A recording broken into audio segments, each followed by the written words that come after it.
It'll be one to go this time by. Coming to the green, buddy, coming to the green. Let's go get him. Go, go, go, go, go, go, go! Get your motor running.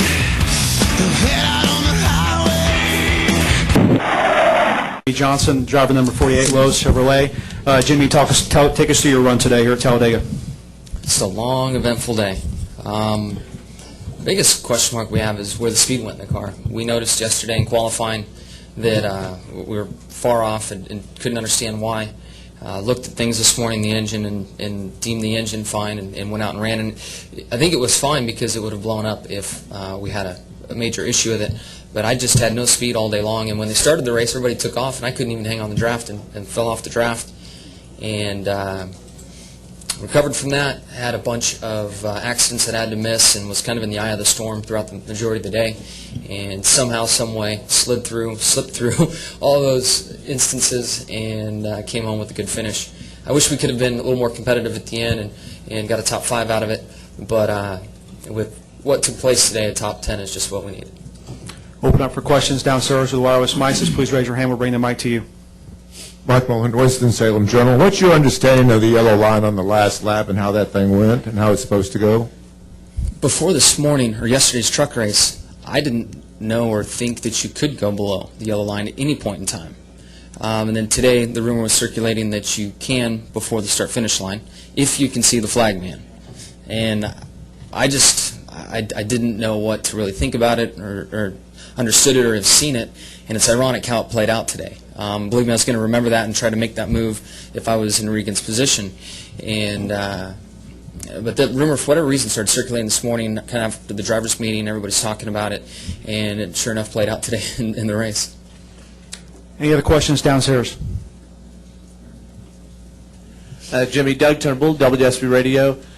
There was some discussion on the two-way, I think, after the last caution about when so many of the chasers got taken out, whether you were going to play conservative or try to go for the win. And did you actually play conservative, or could you just not keep up because of the engine problem? Yeah, on that last restart, I knew I was in trouble with the 31 and 07 behind me, that they were going to hook up and bump draft and go by.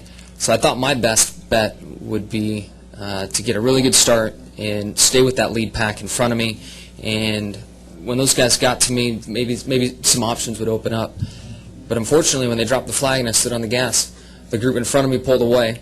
31 and 07 really lagged off me to get a run on me, and I was stuck in no man's land with no help. And 31, 07 went by, and all the cars that were in that lead pack went by. And then I was the last car on the end of the lead pack, and I could barely hang on again. I almost fell off the back and slipped away. And unfortunately, got a couple guys at the end. Some guys got shuffled out, and I was just able to squeak by them as well. But we just didn't have any speed in the car for whatever reason. Let's take a question from the press box. Bob Margolis with Yahoo Sports. Hey, Jimmy, how bad was the bumping out there today? I looked on the television, and you could see a lot of front bumpers were really battered in and dirty. How bad was it out there?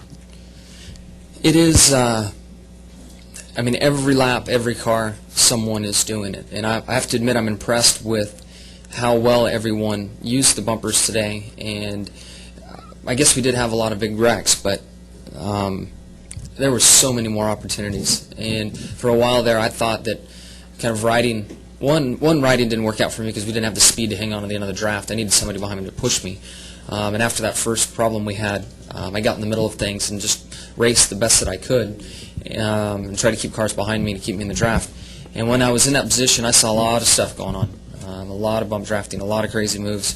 But it's just the way these cars are designed, and as drivers, we're going to find whatever it takes to pass the next guy, and that is our only option. As you can see, once you get stalled out and the lines are side by side, no one can go anywhere. And if somebody can get hooked up bumper to bumper, you kind of slip into a little pocket, I think, where the air misses the back car spoiler. And if you can get in there and slide into that pocket and the lead guy drags the brake just right, you can check out and make stuff happen. And that's the only offensive move we have right now in plate racing, and that's why everybody's using it so much. Take 2 more questions from the press box. Nate Ryan, USA Today. Jimmy, last week at Kansas you were joking about hoping that people would stop asking you about the third championship and the points lead and all that. On a day like today, though, when all this, misfortune hits all your rivals, and you emerge as the leader, is it hard now not to start thinking, maybe things are going to fall your way for a third straight year? Well, I didn't say stop asking about it because it is cool to talk about it.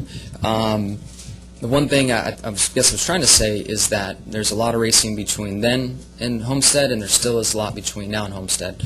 Today was the track. This race was the track I feared the most, and to come out of here with the top 10, the guys that were real close to me had some problems. Today was a good day. I mean, a really, really good day in the big picture.